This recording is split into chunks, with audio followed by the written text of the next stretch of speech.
The ranks of San Diego County's senior population are growing. That means the children of aging baby boomers are increasingly taking on the role of caregivers. This week, the county is hosting a summit on aging. Paul Greenwood, who heads the district attorney's Elder Abuse Protection Unit, joins me with Mary Ball, president and CEO of the Alzheimer's Association of San Diego and Imperial Counties. Paul, let's start with you. Why is an aging summit even needed, and who's going to participate in it?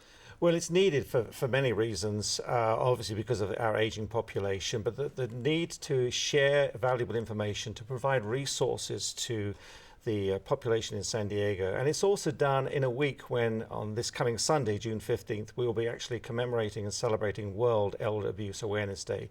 So it's very logical for San Diego to take a lead in the nation and offer this wonderful free symposium with workshops and keynote speakers who will provide the audience, both young and old, with the tools they need, but also with warning signs at what to avoid so that hopefully an aging parent will not become the next victim of elder abuse. Okay, I want to get back to elder abuse in a moment. Mary, part of the summit is going to include information on Alzheimer's disease. How prevalent is Alzheimer's in San Diego County?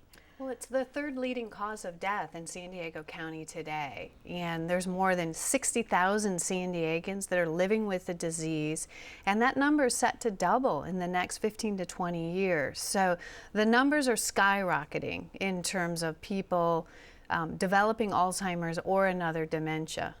So the numbers for Alzheimer's disease are skyrocketing, but also so are the numbers for just the senior population. I think Supervisor Diane Jacobs said earlier this year that she expects the senior population in the county to grow by 30% over the next 15 years. And with that increase in population also comes the prevalence of elder abuse. What exactly constitutes elder abuse? Covers a variety of conduct from physical abuse, which we think of as slapping and pushing, which in turn can lead to serious injuries. You know, you push an elderly person on the pavement, they could fall and break a hip. You go to neglect by a caregiver of an elder, possibly by depriving them of medication or over-medicating them. And then you go to emotional abuse, and that's recognized in the penal code because sometimes words can be terrifying to an elder and impact their health.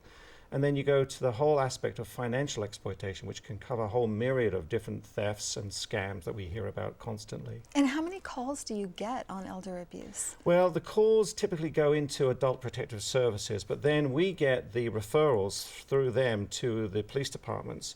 And the number of cases that I get is constantly increasing. And I think partly it's because not only are there more potential victims out there and more predators, but also because we're doing a better job at making people more aware of the problem, because many of our victims are too embarrassed to come forward. So we have to rely upon others to come forward and make that referral so that we can investigate and then ultimately prosecute it. And briefly, what can people do to prevent elder abuse? They need to look for the warning signs, and one of the biggest ones is isolation.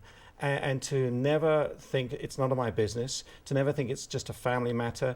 If they have a gut feeling that something is wrong, they need to make that call to Adult Protective Services. And if they're not a mandated reporter, they can remain anonymous anyway.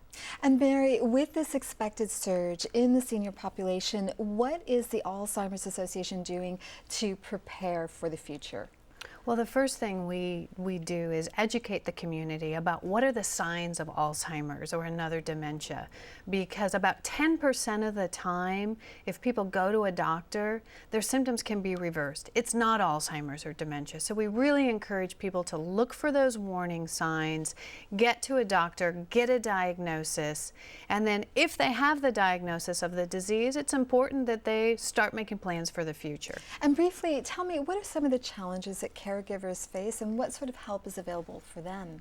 Well, with caregivers, it's a 24-hour-a-day job, and most commonly it is a senior woman, a wife, who is taking care of their husband who's developed Alzheimer's or dementia. And, you know, everything from caring from that person to towards the end of the disease, bathing them, feeding them, moving them, transporting them are all all huge challenges to caregivers. And are those there services available? The for them? Alzheimer's Association is there to really support caregivers and families so they understand what resources are out there, and we can really educate them and train them about how they can be the best caregiver possible to their loved one. And we've got to wrap it there. Mary, Paul, thanks so much for coming on the program. And for more information on the resources available, people can go to our website, kpbs.org.